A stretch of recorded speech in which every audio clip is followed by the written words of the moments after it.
Welcome on back to the Big Play Golf Show. I'm your host, Big Play Dave, alongside my main man, Mr. Jimmy Hanlin. Hello, sir. How are you? What's up, Big Play Dave? We are back.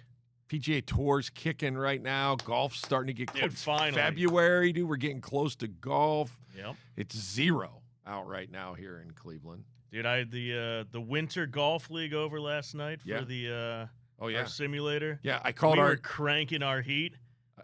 I called our guy Roche. He was stretching, getting ready to go to the indoor golf league. I was stretching. Dude, that heater was working overtime. Was it? Oh, it peaked at like 62 degrees. Do you do the golf league at your house, or where do you do it? In the garage. Are you doing it in the garage? In the garage, yep. Yeah. Wow. Nice. Yeah. Getting ready to go. People are ready. They are, yeah. I actually don't remember a time when people are more ready to get golf season going. Like, this winter has been so bad across the country. Yeah. North Carolina's about to get a foot of snow. They have no chance. They're done for a month, right? I mean, it's just across the country.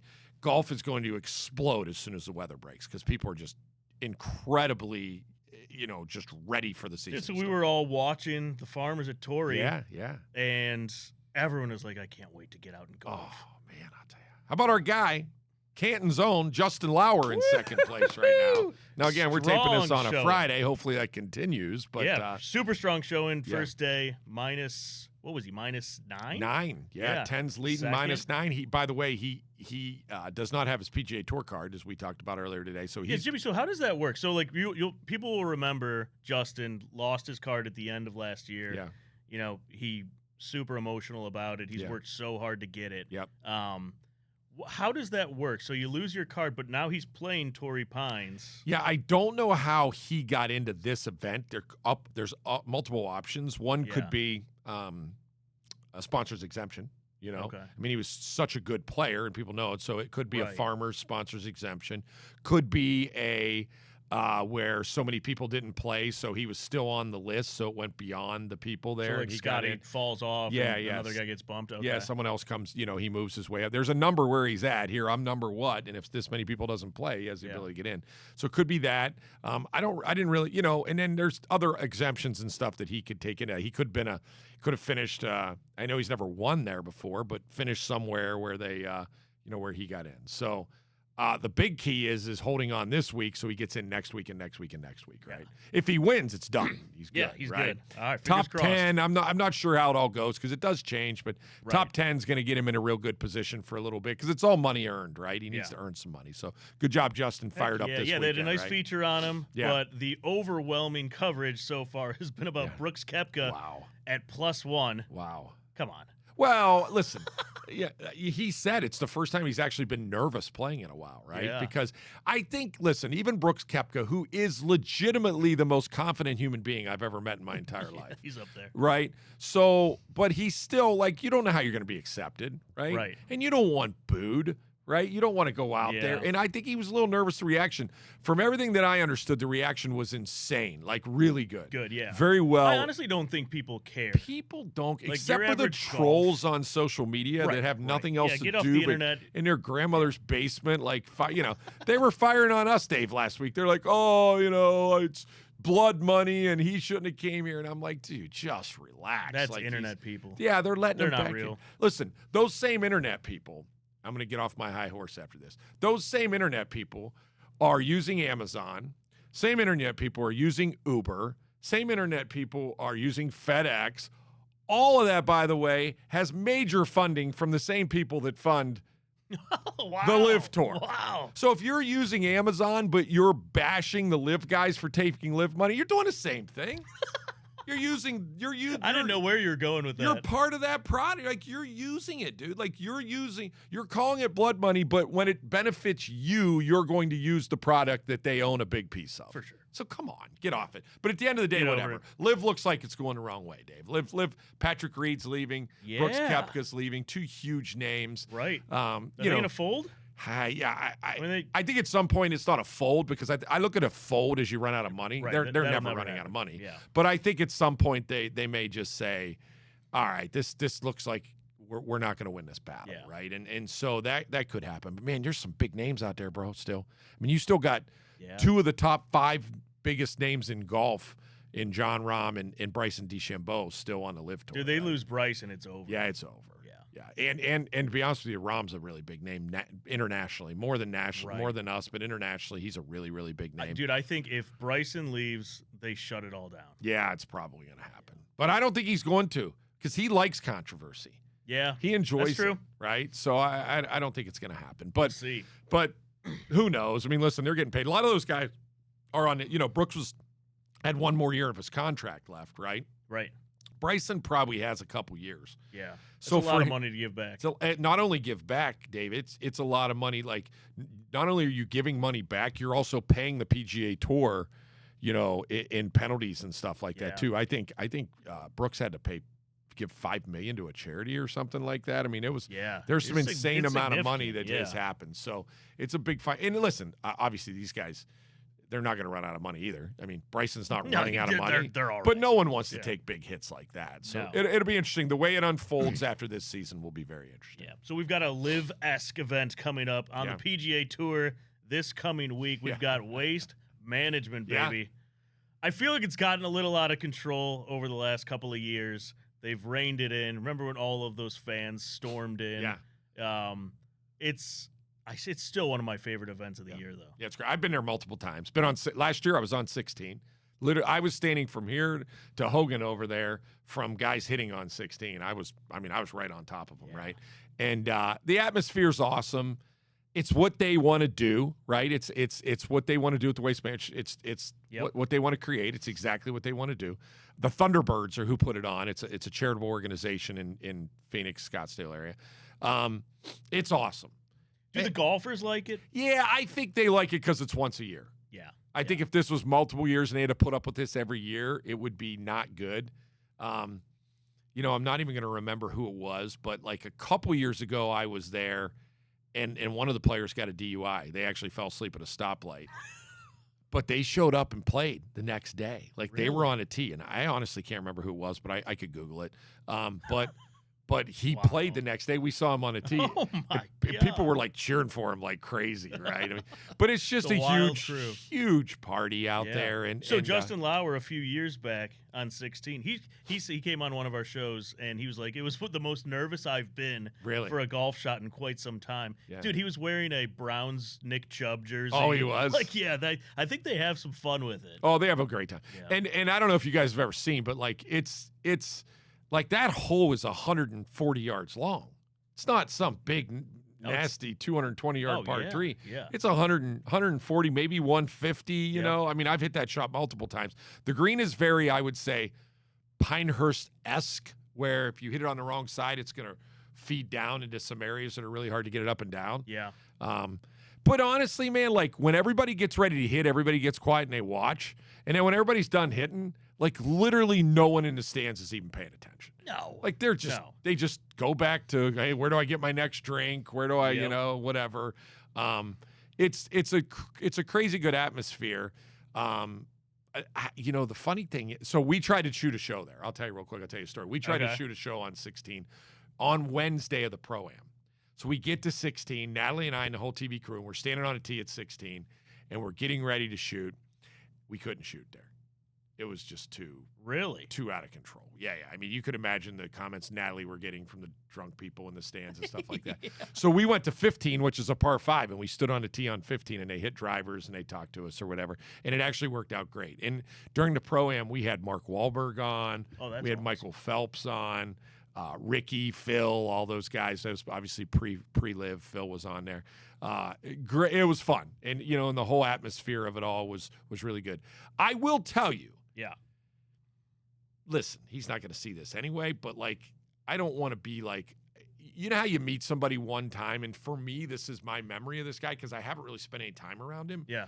But like, maybe he's not like this. You know who the one person that was not really nice to us, like not nice to Natalie, not nice, really nice to me, and kind of avoided our camera guys and really just was not celebrity or golfer? Golfer. It's Yeah. going to surprise you a lot, I think. Really? Yeah. Jordan Spieth. Really? He was not.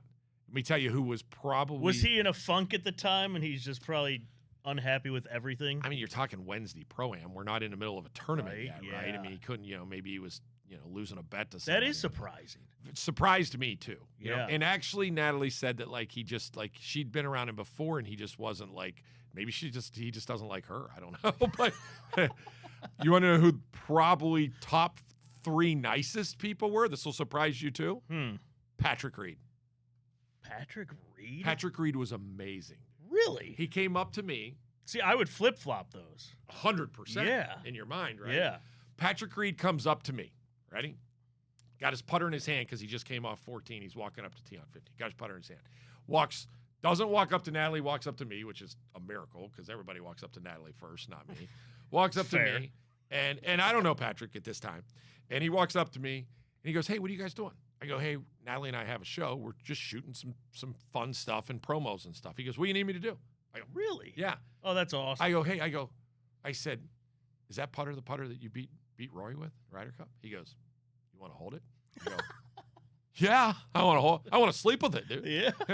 So he gives it to me. I'm rubbing it or whatever, That is awesome. Dude, he was so great. He was so great. He was awesome. He was really funny. That's surprising. Right? Yeah. Great. So listen, I mean, no one likes that guy. And it's all like reactions, right? It's all, I have nothing negative. I'll tell you, I tell my Patrick Reed story over and over again. To me, he was phenomenal. So it was great. That's sweet. We got Travis Kelce going this year. You're talking about Michael Phelps. And yeah. Oh, man, I wish I was there for that. So that'll be good. So they'll be throwing garage beers if he gets a hole-in-one. From what everybody says, Travis Kelce hits it really good. And I really far. I can see it. Really far. Like like Sandridge, there's a par 4, and I can't remember off the top of my head the number. But it's 320, and they said he knocked it on there. Really? The green. Yeah. Dude, good for him. They said like he's not just some crazy golfer that hits it all over the place. Yeah. He hits it good. So if I give you, we'll review his swing sometime. Yeah, there we go. Not today. We'll review it sometime. Yeah. If I give you an over/under hole-in-ones for the tournament on 16, and I put it at 1.5, would you go over or under? You go under. Yeah, they don't get that many there. Yeah. I feel like they're usually good for 1. Yeah, not 2. Yeah, I'll take the under. FanDuel got that practice round included. You think FanDuel has that bet out there under over hole-in-ones? We're a few days away from it, but we'll play some bets on Waste Management. Who's your top pick? So I picked Xander for the Farmers. That backfired. That was horrible. He's I think was +3 on the first day. Yeah, that was +7 or something. That wasn't good. No, that wasn't good. No. Who do you like at Waste Management? I'm going to throw one at you that you're going to get great odds because he's not playing good this week. But I like Brooks there, man. I like Brooks there. That would be a good golf course for him. I think he's good. He won't be the spotlight next week. Yeah. He wants to play good, man. He doesn't want to come out there and be an average player on the PGA Tour. Listen, I'm giving you an odds pick here. This is an odds pick. You're going to get him at really good numbers here. Yeah. I think top 5 for sure. I would bet him, and I think I would take him. I think I'd put some money on him to win. I like Brooks. How about Tony Finau? Yeah, Tony Finau's great. Did you see he had an ace yesterday at the first round? He's Tony Finau is so hard to bet. I would never bet him to win, but I would bet him for like a top 10. He just doesn't make enough putts. Yeah. That's really the facts of Tony Finau. He drives. He doesn't need to if he makes an ace. Good. Yeah. If you're not just keep doing that, Tony. I like Tony, but man, you know who I put a little FanDuel cash on this week? Maverick McNeely.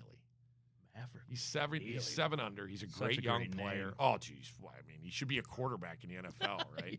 Who Friday Night Lights. Like if you told me that my Raiders on the first round of the draft drafted this quarterback no one heard of, Maverick McNeely, I'd be like, all in. Love it, dude. Jersey bought that night. Already bought it. Number 12, like TB, like he's Maverick McNeely. He had to play quarterback at some point in his life. Awesome. Mav, let's go. I love it. All right, let's move on. We're going to move into our power rank of the week. Yeah. Jimmy, what are we power ranking? What am I guessing this week? We are going to power rank. It's more of like a list because I think this would surprise you guys because when we looked at it, I'm like, man, what would this? Because money has changed so much. So much, yeah. So we got the top 8 earners on the PGA Tour of all time. And this is not active. This is all time. This is very difficult because don't forget, like some of the old guys didn't make a lot of money when they won. Right. So dude, I'm thinking some names. So my first head question right out of the gate. My first one right out of the gate. I'm just give you one that's not on there. Oh, all right. Jack Nicklaus. That's not surprising. I know, but I money was wise. Like, yeah, maybe there was enough there at the end of his career. Like, no. I would think he's top 20 all time. Yeah, I don't know that. I only have the top 8, so why you got to mess All right, let me bust out the easy ones. Let's go. I'm going to go Tiger. 1, Tiger Woods. I'm going to go Rory. 2, Rory McIlroy. I'm going to go Scotty.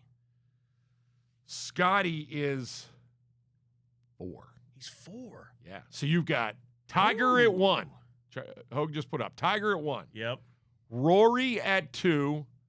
And Who's Scotty at 4. Scotty? Let's wait till 3. Let's hang on. He's got to be able to get this. All right. Dude, it's.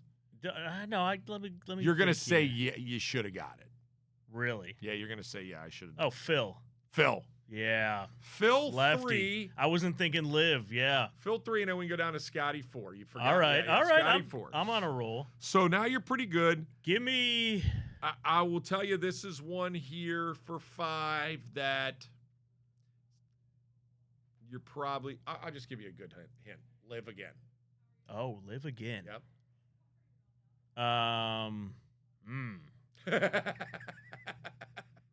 That threw DJ.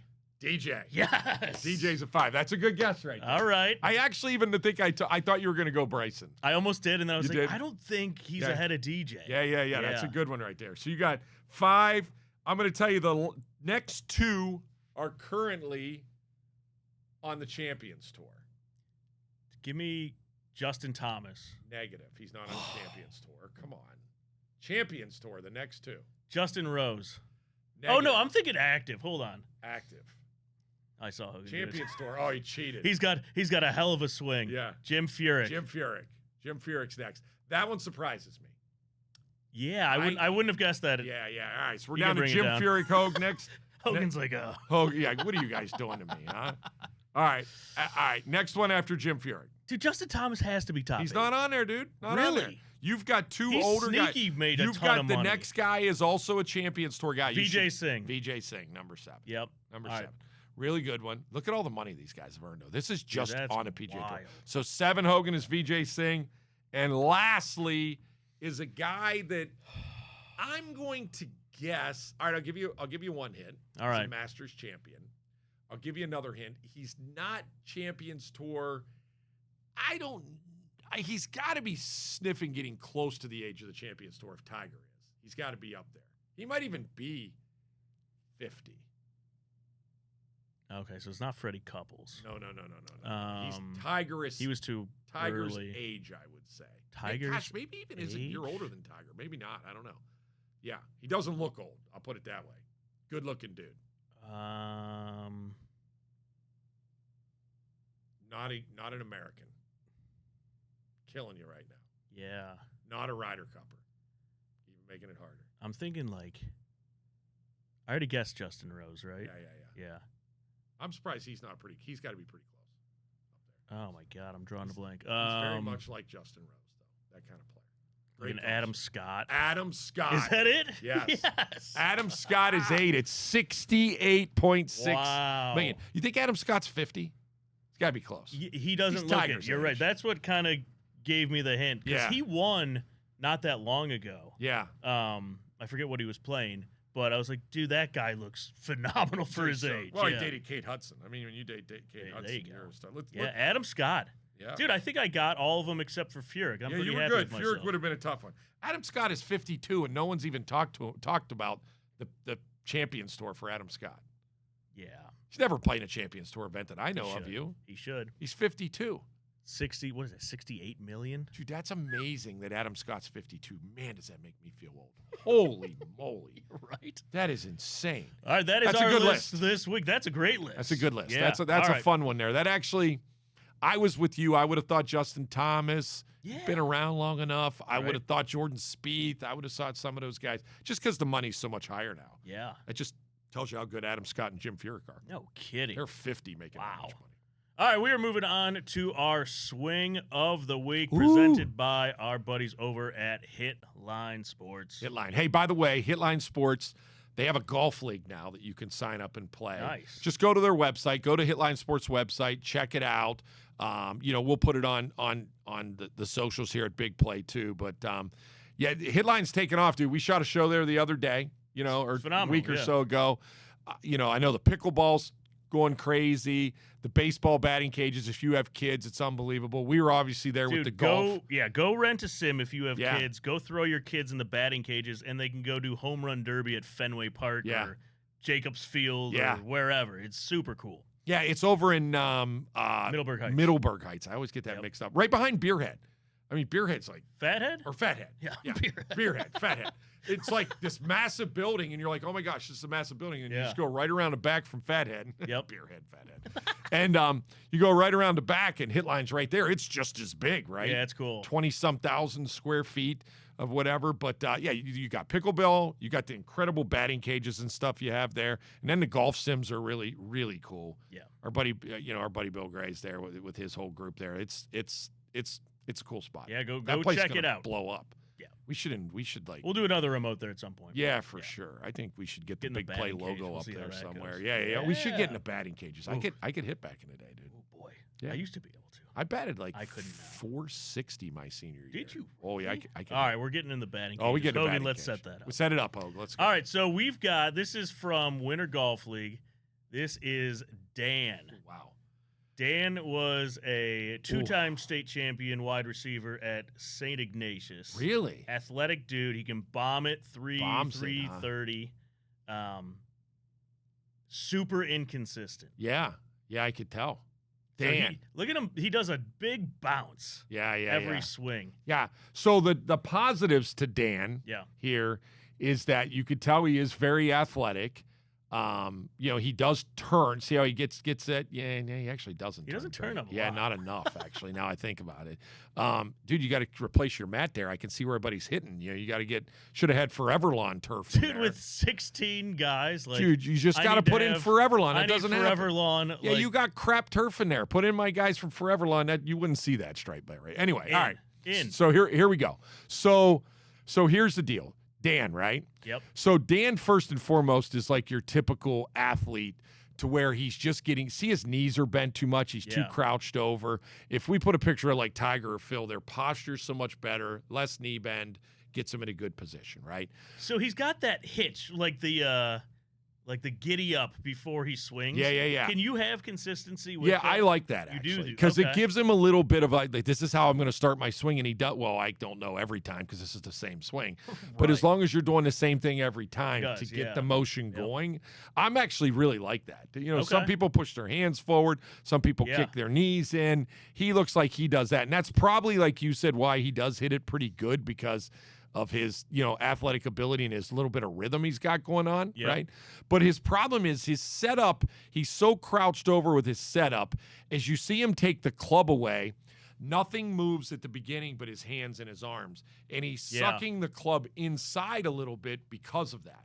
So first thing I would do, Dan, is I'd fix his setup. I'd have him stand a little less knee bend, a little taller, make him look like, a little more of an athlete. And I don't know how tall Dan is, but let's just say he's like 5'10", 5'11". All right, let's say he's 5'11". He's making himself 5'8" as a golfer, right? Yeah. So he's so bent over. Second thing I would do is I would put a head cover under his left arm. Now watch his left arm as he takes this back. His left? Okay. Yeah. It kind of, see the space? See that space in there? So that head cover would fall out. And the reason it would fall out is because his arms are moving without his body. Right, so his arms go and his body hasn't moved yet. Okay. Then, because he knows he needs to turn, he does a little fake turn at the back and gets that shoulder behind the ball a little bit. So he just needs to rotate more. I need knee straighter, Yep. which I think will help him. He'll allow him to take the club back a little bit straighter. He won't be sucking it inside, and he needs to put a little head cover underneath that left arm. So if to move the arm, so if he puts that head cover under and he moves his arm and doesn't move his shoulders, it'll fall out. So if he puts that head cover there, everything will turn together and he'll move together. So all right. Head cover under the left arm, stand a little taller, Dan, and I think that'll help you in your swing. But he does really, because he's a good athlete, he kind of comes up, gets up on his toes, which probably helps him create speed that way. Yep. Coming up that way. Probably makes him top some irons every once in a while would be my guess. Oh, but guaranteed. Yeah, but in general, posture first, Dan. And then just get that head cutter under there so we're turning everything back together. We'll be rolling. All All right, he was a net 41 at Torrey last night. That's so not good net. Not great. No, that's not a good score. Yeah, inconsistent. Yeah. He hits it far, but he hits it a little crooked, I'm guessing. He was also like the 7th wide receiver on those 2-time state championship teams. So I kind of built him up, and now I brought him back down. Well, we could ask Chuck Kyle if he's any good or not. So why he didn't get in unless there was 2 minutes left in the game. Right. So pretty good though, my man. Good athletic ability. Give him a grade. Yeah. Let's give him. I'll tell you what. I'll give him a. I'll give him a C+. All right. But has potential to be a B to B+ pretty easy. It just making a couple pretty good changes. Maybe we'll bring him back on in a few weeks here after he watches this show. Yeah, I mean that balance is not good. So we got to get his balance a little bit. He's falling forward, but I blame it a little bit on the mat. You know, if you had a forever long mat, you wouldn't have to look at that ugly stripe going down it. So all right, have your people call my people. We'll fix it. We're gonna get a little forever long mat in there and make it look a little better. I love it. There we go. All right, that's all the time we got this week. Dude, great show. Big Play Golf Show. We will catch you guys next week. Subscribe on YouTube. Go follow us on Instagram, Facebook, Big Play Golf, everywhere you find your shows, and we will see you next week. Thanks for watching.